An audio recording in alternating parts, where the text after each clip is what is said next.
All right, let's just get right into it. If you're a PvP healer in ESO, you know what I'm talking about. It feels like chaos, right? The ground is constantly shifting. Everything you thought you knew is just gone. So the big question on everyone's mind is, what does it even mean to be a healer anymore? Well, that's exactly what we're going to figure out today. And honestly, this quote from Skinny Cheeks it sums it all up perfectly. It's like we finally get all this power, we figure out the meta, and then Zos just goes, you know what? Nope. And poof, it's gone. It's that feeling of whiplash, that rug pull, that we're going to break down right now.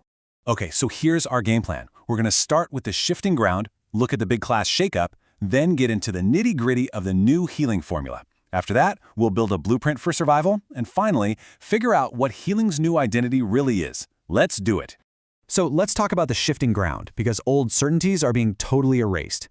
Look, this isn't just about a few minor nerfs here and there. We're talking a complete overhaul. I mean, just look at Replenishing Barrier.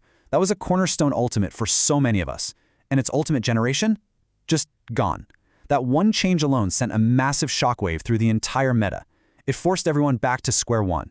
The message from ZOS was loud and clear. The old way, it's over. And with the old rules just thrown out the window, we're seeing a massive class shakeup. I mean, it's out with the old and in with the dragon? Yeah, because the biggest, most dramatic transformation is happening with the Dragon Knight. You heard that right.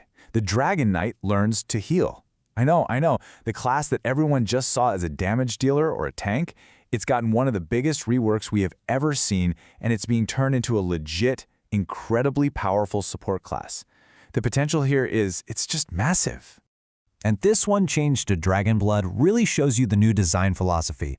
The old Dragonblood, right? It was basically a panic button. It only worked well when you were about to die. But the new version? It's a totally reliable self-heal. It scales off your max health first, which means you can use it anytime. This makes the DK so much more self-sufficient, and that is the absolute bedrock of any good heal. Okay, but this is where it gets really interesting. This is where the DK becomes a true group support. It's not just about keeping yourself alive anymore. That Blood of the Elder Dragon morph is an absolute game changer.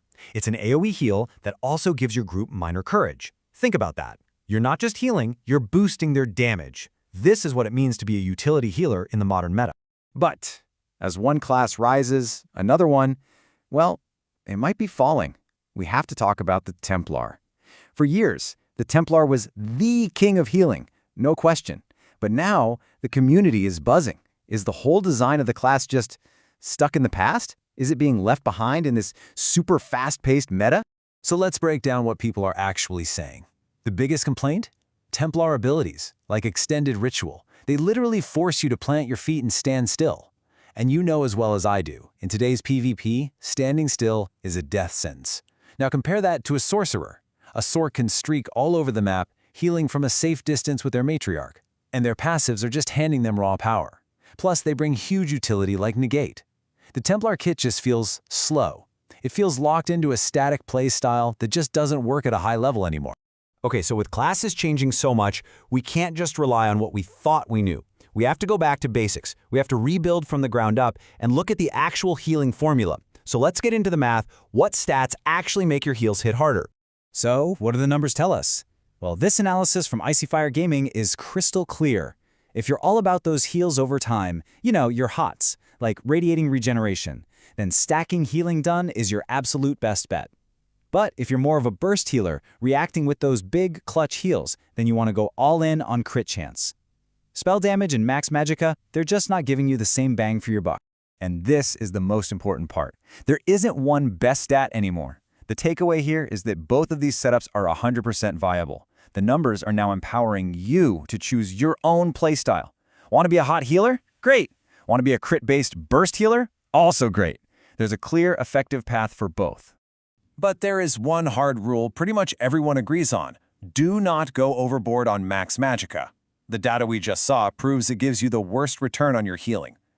The sweet spot you're aiming for is somewhere around 27,000 to 30,000. That's plenty of gas in the tank, and it lets you put your stat points into things that actually make your heals more powerful. All right, so we've looked at the classes, we've crunched the numbers. Now let's put it all together into a real blueprint for survival. What are the absolute new rules for building a healer that doesn't just survive, but actually thrives out there? First things first, you have to decide on your foundation. 1 bar or 2? The Oakensoul 1 bar builds are amazing, no doubt. You get insane ultimate generation and tons of buffs automatically. Super simple, super powerful, but the trade-off is huge. You have almost no skill slots. On the other hand, traditional 2 bar builds give you way more flexibility and a higher healing potential, but you really have to work for it. Managing your buffs, swapping bars, both are totally viable. It just depends on you and your group. Okay, now listen up, because no matter what build you choose, every single modern healer needs this unbreakable core. Step 1. Foundational HOTS. We're talking radiating regeneration and echoing vigor. They're amazing because they stick to people on the move. Step 2. Mobility and cleanse. Something like Race Against Time is not a suggestion, it is non-negotiable. You will die without it. And finally, step 3, and this is the most important, survivability first. Put all 64 points into health. Get your resistances up to that 26 to 33k range. Because let's be real, the golden rule hasn't changed. A dead healer heals no one. So after digging through all that chaos, the class reworks, the new math, we finally get to define healing's new identity. What does it actually mean to be a healer now? I'll tell you what it's not. It's not just refilling health bars anymore. The new healer is mobile, they provide utility, and they're a damage-boosting force on the battlefield. So here it is. The modern healer is survivable. They prioritize their own life, period. They are mobile, always moving, always finding the best position. They are a utility provider, bringing buffs like minor courage and battlefield control to help your team win. And maybe most importantly, they are adaptable. They understand the numbers and they're ready to switch things up as the game keeps changing. And that leaves us with one last big question. In a meta that is always changing, maybe the most important stat isn't healing done or crit chance. Maybe the most powerful thing you can build for is your own adaptability. Is the ability to learn, to evolve with the game, the only thing that really matters in the end? That's something every single one of us has to think about.